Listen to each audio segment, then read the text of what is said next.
Saya lanjutkan kembali dua sisi, mau ke Mas Hussein. Tadi Mbak Monik menyebutkan bahwa ini upayanya Israel untuk mencari teman itu biasa saja dan menyetujui saja pertemuan 5 orang kader NU ke Presiden Israel ini. Anda melihat ini seperti apa? Anda yang dari hari ke hari juga menyaksikan bagaimana kekejaman genosida terjadi di Palestina, di Gaza, merespon ini seperti apa Mas Hussein? Ya baik Mbak Anggi, saya ingin memastikan dulu ke Pak Taufik. Jadi ini yang mengundang Israel kan? Yang mengundang ya. Jadi bukan 5 orang yang datang, tapi diundang. Diundang gitu ya? Oleh organisasi. Nah ya. Ini menunjukkan kocar-kacirnya diplomasi Israel hari ini. Mereka panik karena mereka sudah ditolak di mana-mana, sudah dimusuhi, sudah terungkap kejahatan yang selama ini bertahun-tahun mereka make up muka mereka dengan sedemikian cantik, ya dengan berbagai propagandanya. Sekarang terbuka semua, tidak ada yang mau mendekat.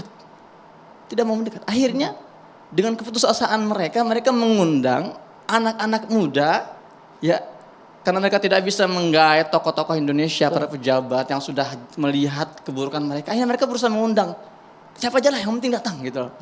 Maka saya katakan bahwa teman-teman 5 kader NU ini korban framing Israel yang berusaha ingin menunjukkan kepada dunia, kami baik-baik saja. Tunggu, kalau dibilang korban framing mungkin saya agak kurang setuju ya, karena mereka juga dengan sadar dan mengerti mereka bukan anak kecil yang tidak paham kondisi kan ya di sini ya. Itu pertanyaannya. Tidak paham kondisi dan situasi apa yang terjadi di sana. Ya, itu pertanyaannya. Itu yang harusnya kita jadi pertanyakan. Tapi yang pasti kedatangan mereka itu dieksploitasi oleh pihak Israel. Oke. Ya kan? Ya. Dan ini yang diuntungkan sebetulnya pihak Israelnya. Enggak juga, resistensinya kan besar. Ya, artinya dipakai, setelahnya viral, ternyata kan wah ini nggak sesuai ekspektasi mereka kan, gitu. Tapi saya juga saya kasihan juga sama 5 orang ini gitu ya. Entah mereka sadar atau nggak sadar, tapi mereka sudah di framing, mereka sudah dieksploitasi oleh Israel itu. Dan itu bukan pertama kalinya. Kita melihat ini ada satu influencer Barat Amerika itu curhat. Apa dia bilang? Kami ini ditawari oleh Israel untuk datang ke Israel, dibayari, dikasih uang saku. Satu tugas kami, memuja-muji Israel. Seperti ini kan? Nah, betul. Boleh, jadi boleh. Kalau itu tidak betul ya. Tidak betulnya? Tidak betul. Enggak, yang bagian mana tidak betulnya Mbak? Dibayar, itu tidak benar. Bukan saya ngomong, itu sudah viral. Iya, makanya saya klarifikasi itu tidak benar. Jadi untuk ke Israel, karena Israel dan Indonesia itu belum punya hubungan diplomatik, individual harus apply visa sendiri ke kedutaan besar Israel terdekat, yakni di Singapura. Oke, enggak, tadi yang disampaikan Mas Hussein konteksnya ada seorang influencer Amerika yang mengaku dia influencer ditawari, Amerika diiming-imingi, dibayar.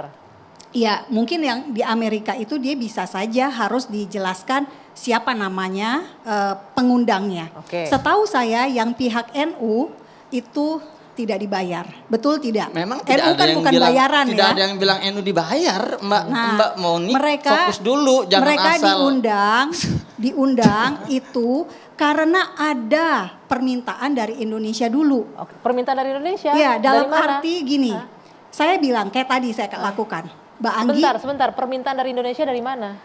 Jika orang-orang yang 5 orang itu tidak menyatakan bahwa mereka bersedia ke Israel, tentu mereka tidak akan dibawa. Artinya ada 5 orang ini meminta untuk diundang ke Israel gitu? Dalam arti begini, ditawari dan mereka bersedia. Beda gitu kalau ditawari dengan minta. Iya, ini berubah-ubah mengajukan nih Mbak, harus dua hal yang berbeda nih. Karena begini. Diatur dulu napasnya Mbak Monik, atur napas dulu. Ini jangan sampai kita juga. Ya. Saya logis, justru Anda yang tidak logis. Kita lagi ngomongin tentang Indonesia, ngomongnya kok ke Amerika, gitu ya? Saya ingin bilang bahwa teman-teman di NU itu memang ada yang mengajak. Nah itu dia ada Pak. Yang ngajak. Dan tapi yang diajak mau kan? Iya diajak mau, tapi memang kalau soal dibayar take home pay tidak, tapi semua perjalanan itu dibiayai. Difasilitasi. Betul. Oke. Gitu. Bukan mengajukan diri dan tadi sebutkan ya. Saya ingin menegaskan bahwa di NU itu sudah membuat surat instruksi untuk melarang berhubungan dengan lembaga-lembaga yang terafiliasi ke Israel. Institut Leimena atau Institut Global Engagement atau American Jewish Committee itu ada surat loh resmi dari PBNU itu. Jadi kalau 5 orang ini berangkat itu jelas tidak berkoordinasi dengan PBNU atau PWNU di DKI, sama sekali tidak. Udah jelas ya, bukan atas kemauan, tapi Bukan atas undangan. Tapi apapun itu disayangkan juga, kenapa mau berangkat ke sana di tengah-tengah kondisi yang sedang seperti ini begitu kan?